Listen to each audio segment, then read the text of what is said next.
¿Qué onda, vatos? Thanks again for tuning in to yet another video. Infamous coming at you live from San Jose, California. That's right, the West Coast.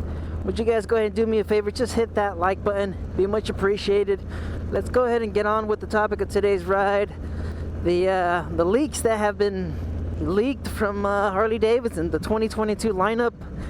More notably, the Lowrider S. That's the one I just wanted to talk about. Why? Because I love my bike and I enjoy gossip and rumors. And I saw this photo floating around in the Facebook group. Join the Facebook group, guys. I saw this I saw this image floating around, and I couldn't believe it. Quite honestly, this thing looks horrendous. You're one ugly motherfucker. It probably looks uglier than the Batwing fairing, the mini one. Of course, the Sport Glide, it looks worse than that one. It's just horrendous. It's ugly. I mean, everything else looks pretty good, but it just does not look like a lowrider. And so far, I believe what is plausible, the rumors, it's just the color. The new color coming for the Lowrider S and a few other models is the Gunship Gray, which is a beautiful color. I'm a huge fan of that color. I really like it. It's something that we saw in the CVO first, and now it's pretty much I guess it's coming to all the other different models. So there is a few that I've seen in the Facebook group that's already painted in this Gunship Gray. It's actually quite easy. You would just get the code from the manufacturer and then take that to a paint shop, and they can provide you with that color. But now it's coming directly from the manufacturer, which is pretty cool. Like I said, I believe the color is going to be a lot nicer than the Crimson Red. Man, that thing is it's ugly. It is an ugly color. I'm not a fan, but I am wondering how it's going to look up against the burnt bronze, or the bronze, because of the tank badging and the wheels and everything else. I think it's going to look pretty good. All of that considered, I believe that might be the only thing that could probably be 100% or almost 100% confirmed. I believe that's probably the only thing that I would believe in this whole leak. It's just the colors and I just don't know about the saddlebags and the fairing. That huge ugly fairing on the Lowrider S, I don't see that being the case. I mean, I could actually see it being offered as a kit, kind of like what we've seen before. A long time ago, Harley used to offer the fairing for the Street Glide as an addition. So yes, the Street Glide, or the Electric Glide, many years ago, this is where it kind of started. I believe this is where it started, where they started offering fairings and additional components. And if you guys remember, on the Standard, when it was first released, they offered a what was it? I mentioned it in another video. It was something with like a coast kit or coastal kit or something like that, where they added a passenger seat and a couple other components, just minor stuff. That might be the deal, since rumors have it, I guess the 2022 Sport Glide is going to be discontinued. So, and I guess that's where I could see this lowrider taking that place of the Sport Glide. But I mean, the Lowrider S is supposed to be a Lowrider S. It's supposed to be what we have now, 2021, 2020. It's supposed to be the way we see it, and not with these saddlebags. Yes, I know I have saddlebags on my lowrider, and there's a lot of people that have saddlebags on their lowrider. So I don't know. Maybe it's something that Harley has decided to kind of do for the consumer. Instead of having us buy aftermarket parts, we might as well buy it from Harley-Davidson. So, and like always, I mean, typically they have a good pricing where they kind of, I guess they kind of get you to kind of upgrade and move up. And if the coastal kit, or whatever they decide to call it, or the touring kit, I believe they also offer a tour kit for another model. I just can't remember off the top of my head. A lot of these videos are not planned, they're not scripted or anything like that. This is just all just everything that I've known. I'm a Harley fanboy, that's for sure. I love Harley. I love talking Harleys. Yes.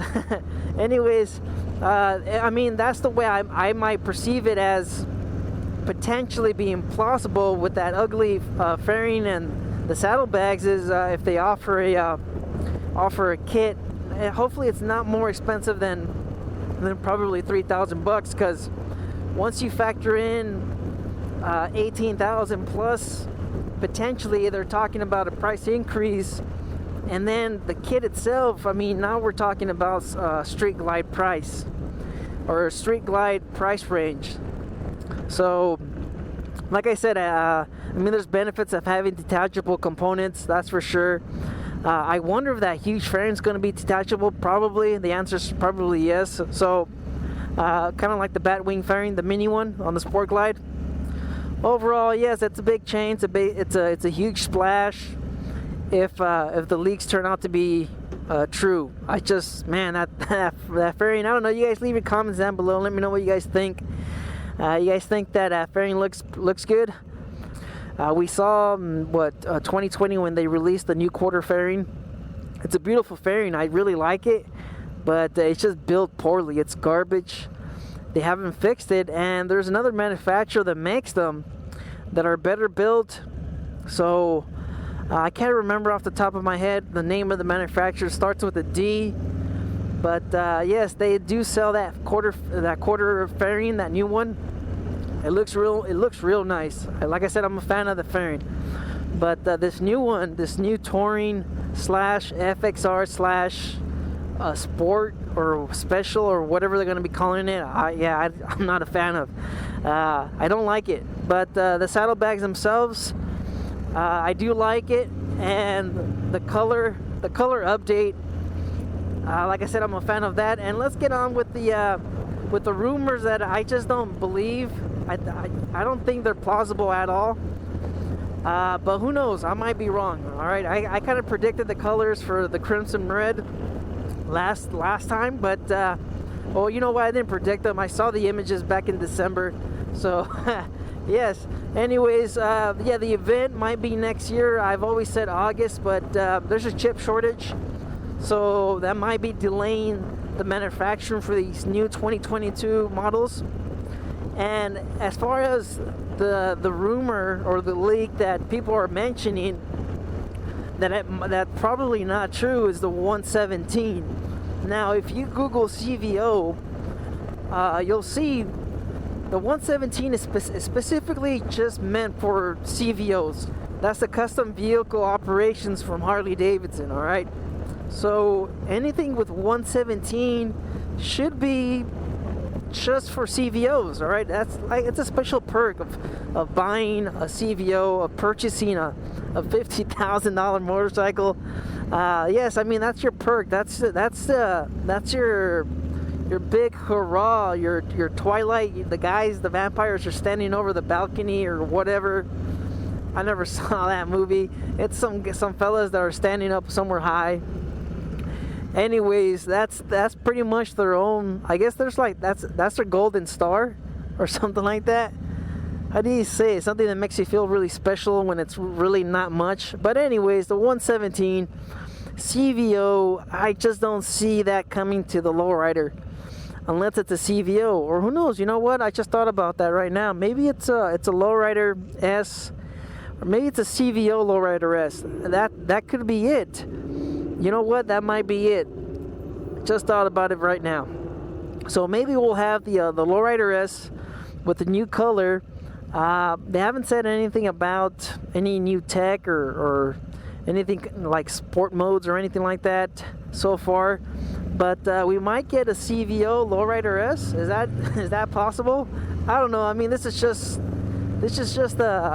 me. I'm a guy that loves bikes and that loves talking motorcycles. All right, so that's pretty much it. Is it possible? Who knows? Anything's possible after the new Sportster S, $15,000. Yeah, anything's possible with that. So it might be a CVO lowrider S. I don't know. You guys leave your comments down below. You guys think that's something that we could probably potentially see in 2022? I'm excited regardless. And the only reason why a lot of people are saying 117 in the Facebook group and in comments, I believe the only reason it's actually the same reason why people were upset about the 2020 Lowrider S, the 114. All right, a lot of people expected. What is this idiot doing? Anyways, a lot of people expected the Lowrider S, the 2020 Softail, to be a 117, and that's because the Dyna Lowrider was the Dyna Lowrider S was 110. It was a 110 twin cam, while at the time a lot of the Dynas were 103s. So the Lowrider S, the Dyna Lowrider S, was actually real special. It was the only one that had that 110 on the Dyna models. So yes, that's exactly the reason why a lot of people were upset about not seeing a bigger displacement on the Softail Lowrider S. And Laidlaw mentioned the exact same thing in one of his videos, maybe about a year ago or two. Yes, the 117, like I mentioned, the 117 is specifically just the CVOs, but that might change. Who knows? With the price increases, people being upset about the price increase last year. It was what, 200. Some of the models got $200, and some of the other models got $600. People weren't too happy about that, but as we've seen and everything, we see it everywhere around us. All these goods, the price of goods, everything is going up. Everything's increasing. Bacon, coffee, corn, everything. All right, so inflation, the shortages, supply and demand, everything's still pretty bad. People are starting to get back to work. This is just what happens when you lock down for 15 days. You lock down for 15 days and you expect it to just kind of go back to the way it used to be. Life changes, people's priorities change. Yes, all kinds of different things happen. It is what it is. I'm rambling, trying to keep the video short. Guys, just stay out there, stay safe. Don't believe everything you read. Life's a risk. Get out there and ride. Later.